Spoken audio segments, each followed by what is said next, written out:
Kudo, dia adalah seorang detektif di area Jepang. Malam itu tanggal 29 Desember.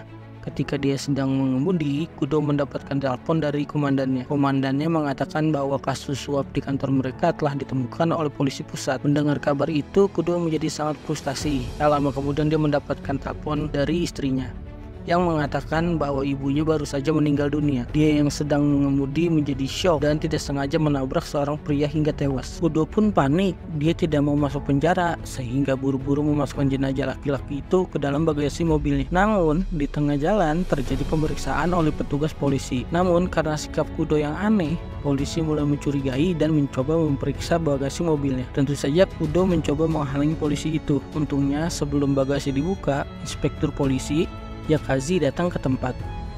Yakazi mengatakan bahwa dia ingin pergi ke Polres Iraha, tempat Kudo sedang bertugas.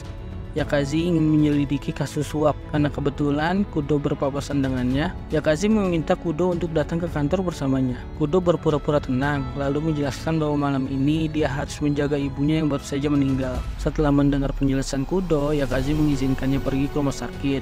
Setelah merawat jenazah ibunya, Kudo dipanggil komandannya. Komandannya memberitahu Kudo bahwa dia dan Kuyama ini sedang dalam perjalanan menuju tempat Kudo. Kudo yang panik segera mencari tempat untuk menyembunyikan jenazah laki-laki itu. Untungnya saat komandan datang, Kudo tidak ketahuan.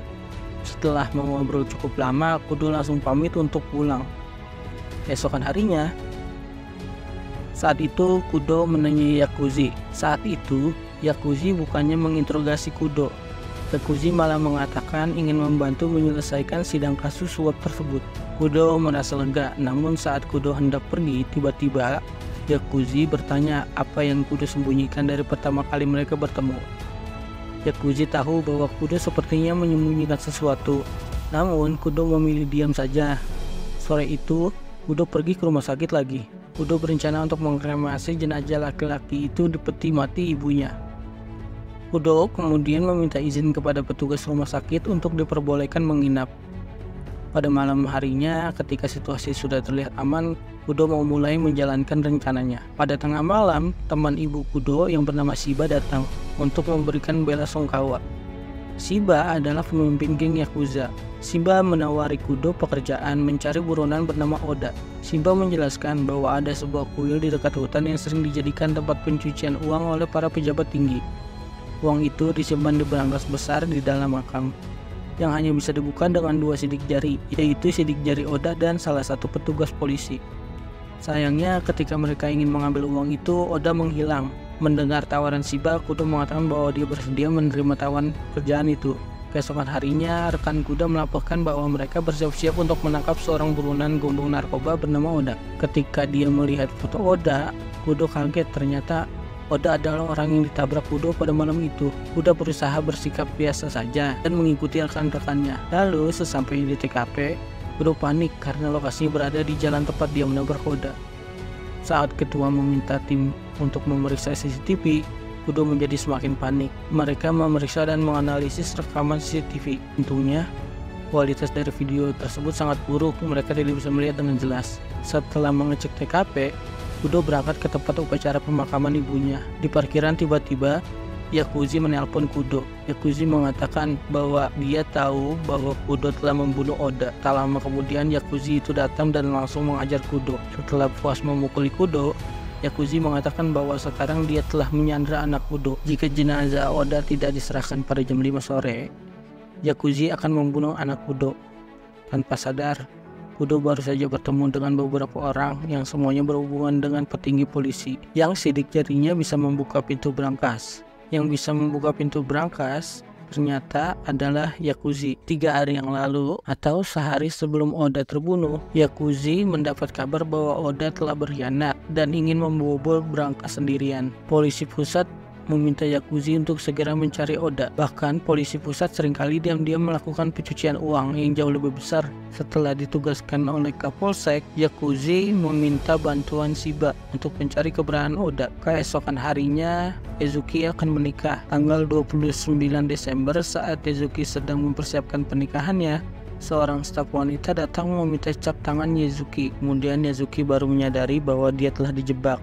Setelah acara tersebut, Oda memanggil Yazuki dan menjelaskan bahwa untuk membuka brankas dia harus menggunakan sidik jari mereka berdua. Sehingga Oda terpaksa menjebak Yazuki. Sebenarnya anggota staf pertama yang meminta sidik jari adalah bawahan Oda. Kepala polisi memerintahkan Yazuki untuk mencari Oda secepatnya sebelum Oda bisa membuka brankas. Kepala polisi menelpon Zaki dan memberitahunya bahwa dia telah menemukan tempat persembunyian Oda. Malam itu Yazuki langsung menuju ke sana. Oda ditabrak mobil. Yazuki melihat tubuh Oda dibawa di dalam mobil. Lalu Yazuki melihat tubuh Oda dibawa pergi. Lalu Yazuki mengikuti Kudo di jalan saat penggerbekan. Yakuzi tidak ingin polisi memeriksa bagasi Kudo dan menyita tubuh Oda. Oleh karena itu Yakuzi bergegas membantu Kudo. Dia juga berpura-pura ingin menyelidiki kasus suap agar dia bisa berbicara dengan Kudo sendirian. Di tengah malam Yakuzi melaporkan kejadian itu kepada Kapolsek. Mendengar laporan Yakuzi, Kapolsek pun geram. Dia terus memukul dan memaki Yakuzi.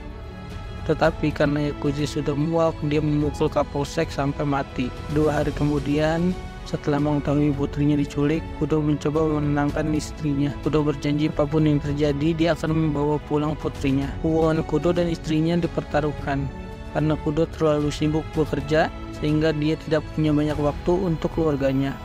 Dan kini Kudo dan istrinya sedang dalam proses perceraian.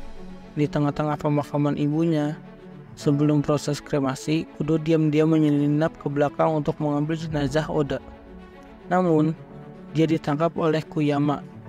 Karena terpojok, Kudo terpaksa menceritakan semuanya dan kemudian meminta Kuyama untuk membantunya. Di dalam mobil, ketika mereka memeriksa jenazah Oda, mereka melihat ada luka tembak di bagian belakang. Berarti kemungkinan Oda sempat tertembak mati sebelum ditabrak mobil. Agar mendapat bukti yang lebih kuat, mereka menelpon pacar Oda. Akhirnya mereka mengetahui semuanya. Lalu di dalam mobil saat Kudo dan Kuyama sedang berdiskusi menyusun rencana, tiba-tiba Yazaki menelpon dan menyuruh Kudo untuk menjauh dari mobil tersebut. Kudo sangat terkejut. Karena frustasi, Kudo segera memotong jari Oda dan mengambil kartu salinan sidik jari yang kemudian mengambil tubuh Oda. Sebelum pergi ke tempat Yakuzi, Kudo mengunjungi Simba, meminjam senjata karena lawannya akan menjadi polisi kelas 1. Simba lalu memberikannya bom waktu untuk berjaga-jaga jika sesuatu yang buruk terjadi.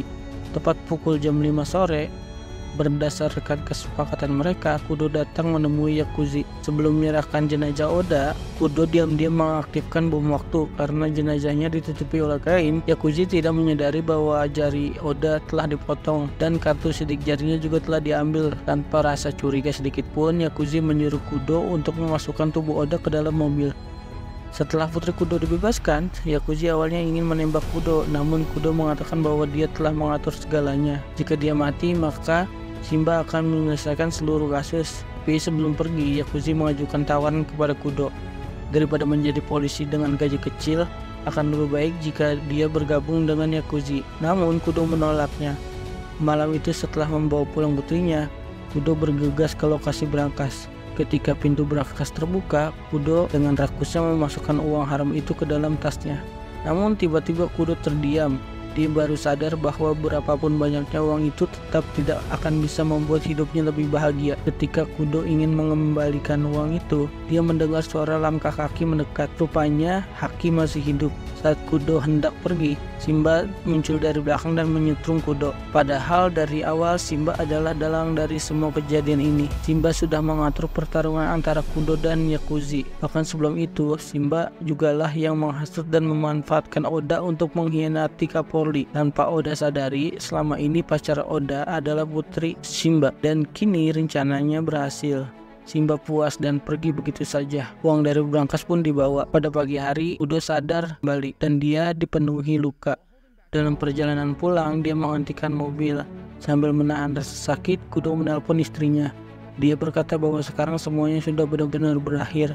Kudo meminta maaf karena tidak pernah menjadi suami yang baik. Namun jika ada kesempatan sekali lagi, ia berjanji akan berusaha lebih keras lagi dan meluangkan banyak waktu. Setelah menutup telepon saat Kudo beristirahat, tiba-tiba mobilnya ditabrak dari belakang. Ternyata Yakuzi masih hidup dan hari-hari berat Kudo masih belum berakhir. Mungkin tak akan pernah berakhir.